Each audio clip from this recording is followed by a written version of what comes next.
अगर एक गलती ना होती तो बच जाती सभी की जिंदगी। न ही क्रैश होता प्लेन क्रैश होने से पहले पायलट ने भेजा था अपना मैसेज।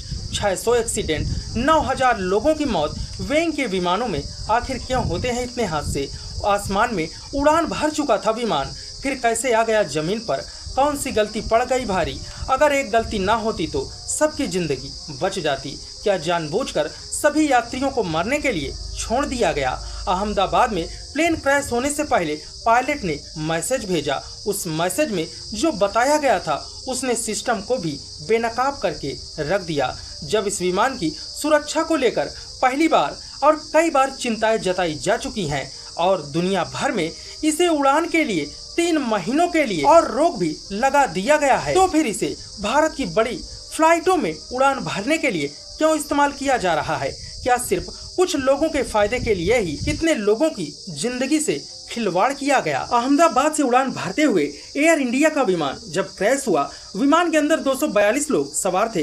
क्रैश से पहले पायलट को खतरे का अंदाजा हो गया था और उसने सिग्नल देते हुए कहा, मेडे मेडे। किसी कॉल या मेडे का मतलब होता है इमरजेंसी कॉल होती है, जो पायलट उस वक्त देता है जब विमान किसी भारी संकट में हो या फिर यात्री या फिर क्रू की जान संकट में होती है, या जैसे विमान इमरजेंसी में हो, विमान का इंजन फेल हो जाना, या फिर विमान में आग लग जाना, या फिर विमान हाईजैक हो जाना, या फिर किसी हवा के टकराने का खतरा हो, या फिर हाईजैक हो जाना। ऐसी अवस्था में इस मेडे का दोस्तों सिग्नल दिया जाता है। ऐसी स्थिति में पायलट ये सिग्नल एटीएस को भेजता है, लेकिन एटीएस सिग्नल मिलने के बाद भी कोई मदद नहीं कर पाया। विमान अहमदाबाद से लंदन जा रहा था। टेक ऑफ के कुछ सेकंड बाद ही यह मेघानी नगर के पास ही क्रैश हो गया। एयरपोर्ट से मेघानी नगर की दूरी 15 किलोमीटर है। इस विमान में गुजरात के पूर्व मुख्यमंत्री विजय रूपानी भी सवार थे। एयर इंडिया का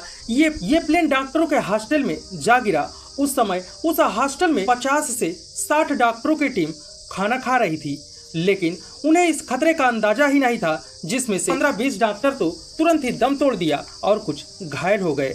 लेकिन दोस्तों, इस प्लेन में 242 पैसेंजर थे, जिसमें 53 ब्रिटिश थे और 169 भारतीय थे और एक कनाडी था, 7 पुर्तगाली थे, जिसमें से 242 पैसेंजर तो दोस्तों उसी आग के झुलस में अपनी दम तोड़ देते हैं, जान दे देते हैं। लेकिन 2 पैसेंजर ऐसे होते हैं जो एक ब्रिटिश का और एक भारतीय पैसेंजर दोस्तों बच जाते हैं। एयर इंडिया का विमान बोइंग 787 ड्रीम लाइन है दोस्तों, इस पर रोक लगा दी गई थी, लेकिन जो बड़े बड़े इंजीनियर हैं उनका कहना भी है यह जो एयर इंडिया का विमान है, इसमें कई बार तकनीकी खराबी होने के कारण इसका जो पार्ट है वह सही नहीं बैठता। इस बोइंग एयर इंडिया विमान को कई बड़े इंजीनियरों ने यह भी बताया था कि यह विमान अगर आसमान में उड़ान भरेगा तो इसका जो बॉडी पार्ट है वह सही फिट भी नहीं होता और यह हवा में इसके स्क्रू खुलने का भी डर है और ये हवा में उड़ान भरने के लिए तैयार नहीं है। लेकिन यह कंपनी जानबूझकर जानने के बाद भी जिसे 3 महीनों तक बैन कर दिया गया था, लेकिन फिर भी